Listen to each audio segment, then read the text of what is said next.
और भीष्म जी ने कहा मैं श्री कृष्ण के चरण आसक्ति चित्त वाला हूं, अगर अब एक भी शब्द यहां बोला इसने तो मैं किसी की नहीं सुनूंगा, इसको नष्ट कर दूंगा। और दोनों सभाओं के सर पर पैर रखता हूं, जो श्री कृष्ण का विरोध करे उसके लिए मैं पर्याप्त हूं। भगवान ने कहा चुप रहो, शांत रहो, सबको बैठा ला। वो गिनती शुरू किए थे 98, 99। का शिषपाल सावधान, जो तुम्हारी माता को वचन दिया था बस एक शब्द रह गया है, आगे मुझे दोषी कोई ना ठहराए। 100 तक क्षमा करने की बात कही थी। जे ही, वो तो रुकने वाला थोड़ी था, जे ही आगे बोला सुदर्शन जी के द्वारा उसका वो परम उद्धार हुआ जो बड़े बड़े ऋषि मुनियों के लिए बड़ा दुर्लभ पद कहा गया है। गोपीजनों ने सौंदर्य माधुर्य निधि भगवान को अपना कांत माना, प्रीतम माना। एक ही वृत्ति, कितनी गजब की वृत्ति गोपीजनों की है कि सब कार्य करते हुए कृष्णाकार वृत्ति है। बेचने दही जा रहे हैं, बोल रहे कोई कृष्ण ले ले, दामोदर ले ले, माधव ले ले। कैसी वृत्ति है, देखो कैसी उच्च कोटि की अवस्था है। किसी भी भाव से हमारे प्रभु से जुड़ जाए तो इच्छा द्वेष द्वंद्वों से वो मुक्त हो जाए। और जब तक ये ठीक है ये बेठीक है, इस तरह के द्वंद्व तुम्हारे हृदय में बने रहेंगे, तब तक मूढ़ता रहेगी और उससे पतन होता रहेगा। संसार का संबंध दृढ़ होता है इच्छा से। बहुत सुंदर बात है, संसार का संबंध दृढ़ होता ही है इच्छा से। इच्छा खत्म, संसार का संबंध खत्म। कितनी बढ़िया बात है। पर हम भागे घूम रहे हैं इच्छाओं की पूर्ति के लिए। जब एक बता दिया कि समुद्र है भगवान, जो चाहिए इन्हीं से क्यों नहीं, पर इनसे मिलने के लिए भी तुम्हें शराब छोड़ना पड़ेगा, तुम्हें मांस छोड़ना पड़ेगा, व्यभिचार छोड़ना पड़ेगा, गंदे चिंतन छोड़ने पड़ेंगे। वो राजी नहीं हो तो करो पाप और चाहो सुख। ऐसा कैसे हो सकता है? यही है जीव की परेशानी, यही है। वो ये चाहते हैं कि हे संत महात्मा, हे भगवंत, हमको छूट दो, हम खूब गंदे आचरण करें और आप हमसे सेव संतरा रुपया पैसा ले लो और आप ऐसा आशीर्वाद दो कि हमारी उन्नति होती रहे, दुख न मिले, हमें सुख ही मिलता है। कभी स्वप्न में भी नहीं हो सकता। तब लग कुशल न जीव कहूं, सपने हूं मन विश्राम, जब लग भजत न राम कहूं, शोक धाम तज काम। ये दुखों का खजाना काम अर्थात इच्छा, इसका त्याग करके भगवान की शरण में होकर जब तक नाम जप नहीं करोगे, स्वप्न में भी तुम्हें विश्राम नहीं मिलेगा। और नाम जप एक गंदे आचरण करने वालों के हृदय में नहीं हो सकता। नाम परम पवित्र है। ये तभी होगा जब आपका खान पान सात्विक हो, आपका वातावरण सात्विक हो, आपका बोलना उठना बैठना सब सात्विक हो, तब नाम भगवान कृपा करेंगे आपकी जिह्वा। फिर कौन सी इच्छा रह जाएगी? कौन सी इच्छा रह जाएगी? अरे आप विश्वास कीजिए, ये जितनी इच्छाएं हैं सब स्वाप्निक हैं। जब आप सच्चा विवेक धारण करेंगे तो आपसे पूछा भी जाएगा कि जबरदस्ती केवट से कह रहे ले लो, वो कह रहे आप कछुनाथ न चाहिए, मोरे नहीं चाहिए। प्रहलाद जी कह रहे हैं वरदान मांगो, हमारी आज्ञा का पालन करो, तो कह रहे हाँ आपकी आज्ञा का पालन करता हूं, हे नाथ मुझे यही वरदान दीजिए कि आपसे भी कोई इच्छा न रहे। ये वरदान मांगा कि आपसे भी कोई इच्छा। आप सोचो क्या है ऐसा भागवती रस कि जिसको वो मिला तो भगवान से भी कह देते। और भक्त तो बड़े विचित्र विचित्र है, वो भगवान से कहते तुम्हारी इच्छा क्या है प्यारे? बोलो हम पूर्ण करते हैं। तुम्हारी इच्छा क्या है? हमारी तो कोई इच्छा ही नहीं। आप बोलो आपकी इच्छा क्या है? आप क्या चाहते हो? मैं कैसे आपको रिझाऊं? ये जब कामना को लेकर के मनोवृत्ति का प्रवाह संसार की तरफ होता है, तब ये कामना ही हमें राग द्वेष में बांध देती है। जो महापुरुषों ने उपासना करके शास्त्र स्वाध्याय करके अनुभव किया है, उसे ध्यान से सुनो। इच्छाओं से बचने का उपाय, इच्छा ही आपके बंधन का कारण है, इच्छा ही जन्म मरण का कारण है। इच्छाओं से बचने का उपाय, कर प्रमाद मत बनो आलसी, करो सुचारु रूप से काम, अपना काम स्वयं करने में लाज बड़प्पन तजो तमाम। पहली बात, शरीरधारी को किसी दूसरे शरीर से अपने शरीर की सेवा तब तक नहीं लेनी चाहिए जब तक बीमार ना हो जाए, असमर्थ ना हो जाए, चाहे गृहस्थ में हो चाहे विरक्त में हो। ध्यान दीजिए, आप चाहे आपकी पत्नी हो, पुत्र हो, परिवार हो, आप उनके सेवक हैं, क्योंकि वो सब प्रभु के जन हैं। इस भावना से रहोगे, कभी नाराज नहीं होगे, कभी गुस्सा नहीं आएगा, कभी झगड़ा नहीं होगा। अगर आप अपने को ये माने कि प्रभु मेरे इस रूप में आए हुए हैं, मुझे अपने कर्तव्य का पालन करना है, तो कहीं झगड़ा नहीं हो सकता। तुम जो कर रहे हो तुम्हारा कर्तव्य, हमारा कर्तव्य है कि हम पति पुत्र परिवार आदि जो भी है, ये हमारे भगवान का स्वरूप है। मैं आप समझो वही भगवत साक्षात्कार, पर ऐसा कौन मानता है? अच्छा, साधु वेश में ये जरूर सावधानी रखनी चाहिए। ध्यान देकर सुनिए, जब तक आपका शरीर स्वस्थ है, आप किसी से किसी भी प्रकार की सेवा स्वीकार न करें। भिक्षान्न के सिवा कोई भी सेवा स्वीकार न करें। अपने शरीर की सेवा तब तक करें जब तक आपका शरीर असमर्थ नहीं हो जाता। असमर्थ हो गए तो फिर हरि ही करें आकर स्वयं, या किसी को भेज दें, उनके बस की बात है। देखो माधवदास बाबा की लंगोटी स्वयं श्री ठाकुर जी महाराज धो रहे हैं। तब तक हमने अपने बड़े संतों को देखा है, बिल्कुल किसी भी तरह की कोई सेवा नहीं स्वीकार करते। अपनी दिनचर्या अपने हाथ से, अपने शरीर की पूरी। आपको क्या हो गया है? आप भी वैसे ही चलो जैसे गुरुजन चले हैं, भिक्षान्न के सिवा। आप अपनी किसी भी तरह की सेवा किसी से मत करवाइए। आप देखो, इच्छाओं का दमन होना शुरू हो जाएगा। यहीं से इच्छाओं का दमन शुरू हो जाता है। आप सच्ची मानिए, ये जो आप शरीर सुख की आकांक्षा से दूसरे से सुख लेने की इच्छा करते हैं, यही तुम्हारे बंधन का कारण है, यही तुम्हारी दुर्गति, यही तुम्हारी कमजोरी है। जब तक शरीर स्वस्थ रहे, किसी से किसी भी तरह की सेवा मत लो, और अधिक से अधिक सेवा करने का भाव रखो।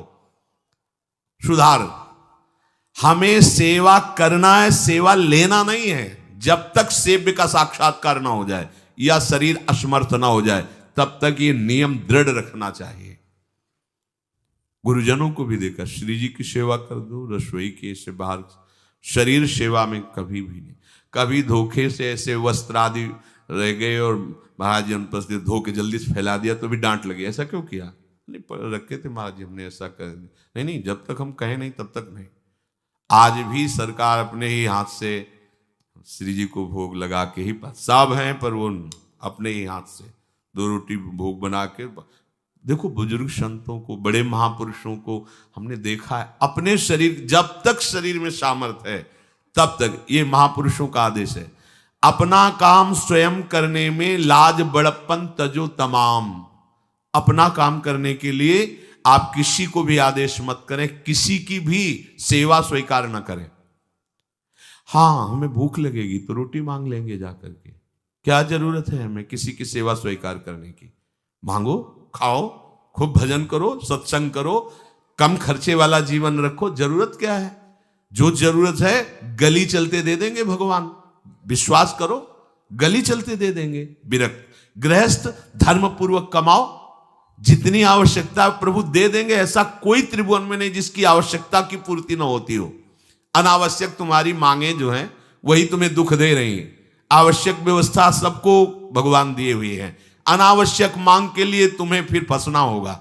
ये तुम्हारी अनावश्यक मांगे हैं, ये हो जाए, वो हो जाए, वो जो आपको जीवन जीने के लिए जरूरी है, धर्म पालन के लिए जरूरी, वो बिना मांगे भगवान दे रहे हैं सबको।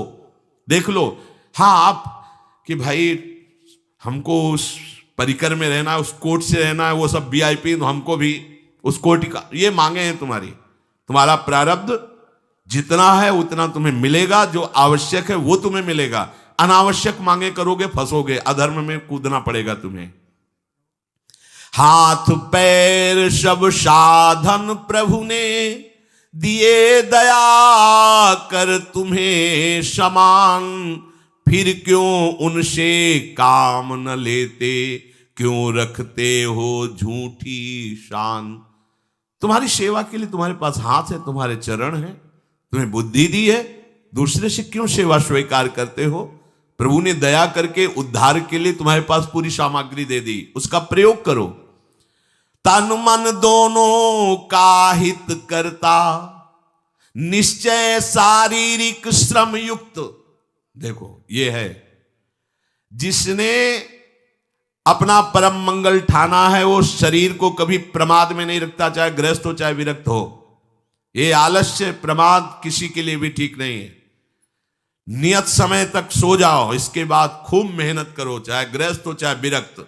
विरक्त हो तो खूब नाम जप, वाणी पाठ, ब्रह्मचर्य से रहना, आसनों में बैठना, हाँ सेवा करना, शारीरिक श्रम नहीं, खूब सेवा करो, धाम की सेवा करो, नालियां साफ करो, गलियां साफ करो, जो सेवाएं में इसे श्रम करो। ब्रह्मचर्य पचाने के लिए श्रम भी तो होना चाहिए।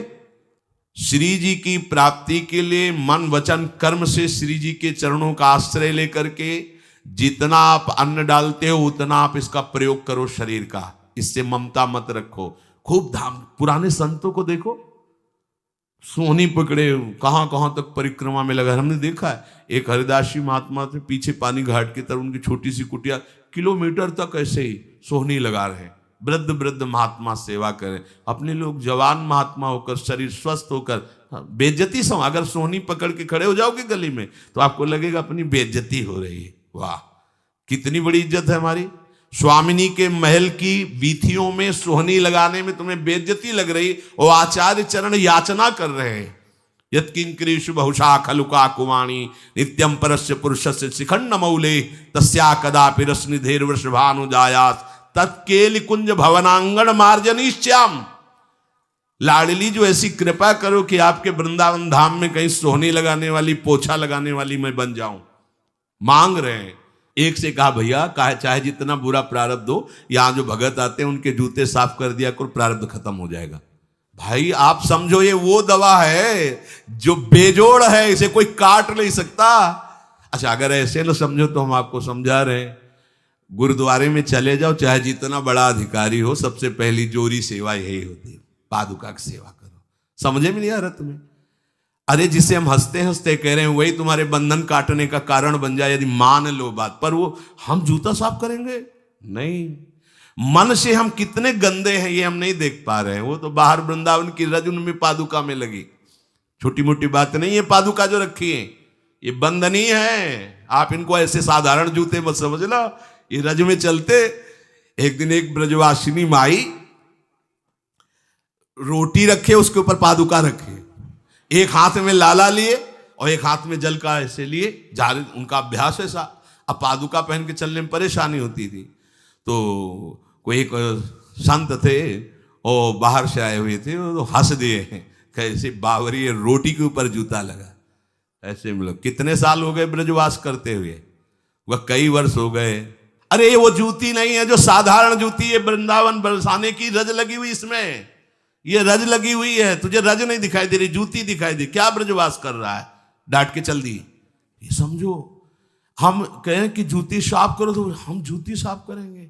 और ये है कौन सी जूती साफ में? क्या रज है। वृंदावन बरसाने सब जगह घूमते रहते हैं ये महाभागवत जन। अगर इनकी ये गृहस्थ विरक्त मत देखो, सब लाडली जी के लाडले हैं जो यहाँ आए हुए हैं। अगर हम उनकी पादुका साफ करेंगे तो हमारा हृदय साफ हो जाएगा। पर कोई मानता कहाँ है? अपनी सेवा स्वयं करो और दूसरे की सेवा मिल जाए तो जैसे लोभी आदमी के सामने धन फेंक दे तो कैसे भागता है, ऐसे आपको होड़ लगनी चाहिए कि ये आदमी इतना न कर पाए जितना हम सेवा करें। परमार्थ में शरीर पोषण नहीं, परमार्थ में शरीर की धज्जियां उड़ानी है, अहंकार की, देहाभिमान की। राखे अपने को सदा भगवत सुमिरन लीन, सुने न जग के दोष गुण, करे न चित्त मलिन। सदैव अपने को ये देखता रहे कि प्रभु का सुमिरन चल रहा है कि नहीं अंदर। ये बहुत बड़े काहे की परेशानी। हम तो यही समझ नहीं पा रहे कि इतनी झंझटें लेकर कैसे घूम रहे लोग। अगर हृदय में राधा राधा चल रहा है, आप व्यापार कर रहे हो, नौकरी कर रहे हो, गृहस्थ हो, विरक्त हो, जो भी, अब आपको चिंता क्या होनी चाहिए? देखो ना, थोड़े दिन ऐसे चल के देखो, हर कार्य बहुत अच्छा होता है। जब भगवत सुमिरन पूर्वक आप एकाग्रता पूर्वक कार्य करेंगे, हर कार्य में आपको आनंद आएगा। पर वो तो शरीर पोषी, जैसे आग जलने में फफोला पड़ जाता है ना, उसको बहुत संभाल के रखते हैं, ऐसे देहाभिमानी साधक भी होते हैं। कोई कोई इतना शरीर को सजा के, इतना संभाल के कि लगता है यही भगवत प्राप्ति है इनकी, कि इनके शरीर बिल्कुल ऐसे नहीं। संतों ने देखो ना कैसे अपने शरीर के राग का त्याग किया है, गुरुजनों की आज्ञा में तत्पर होकर धज्जियां उड़ा दी देहाभिमान की, तब उनको परम पद प्राप्त हुआ है। अपने शरीर का राग रखने वाला परमार्थ में कैसे चल सकता है? कब तक फंसे रहोगे विषयासक्ति वासना में हो दीन? अरे कब तक मन में भरे रखोगे दुर्विचार दुर्भाव मलिन? जिन भोगों के लिए हो रहे तुम लालायित सुखमय जान, यही घोर दुख उपजाएंगे, बढ़ जाएगा अज्ञान। इसलिए छोड़ो सब आशा ममता, आसक्ति कामना मद अभिमान, एकमात्र शरणागत होकर भजो निरंतर राधे श्याम। प्रभु की आसक्ति हृदय में धारण करो। यही समझ में नहीं आता। चले हो राग त्यागने के लिए, पोषण कर रहे हो शरीर राग का, कैसे बात बने? चलो कोई विषय संसारी है तो लगता है अभी बेचारा है। आप लोग बेचारों की लाइन में थोड़ी हो, आप लोग बेचारों की लाइन में नहीं हो। आप जितने भी, चाहे गृहस्थ हो चाहे विरक्त हो, धाम आ गए हो, दीक्षा ले ली है, शास्त्र स्वाध्याय करते हो, सत्संग, आप बेचारे हो, आप भगवत पार्षद हो। पर आप अपने स्वरूप को समझो, ये अंदर की बातें सुधारो। आगे कह रहे हैं कि सुने न जग के दोष गुण, करे न चित्त मलिन। अपने भगवत चिंतन में मगन रहो। कोई तुम्हें यदि किसी की निंदा आदि सुनाने लगे तो उसे मत सुनो। पूछे कछु कछुए कहे, को आए के पास, सुन ले कछु बोले नहीं, सब ते रहे उदास। पर निंदा पर दोष के, कथन सुनन में लोग, जो आनंद अनुभव करें तो लहे नरक के भोग।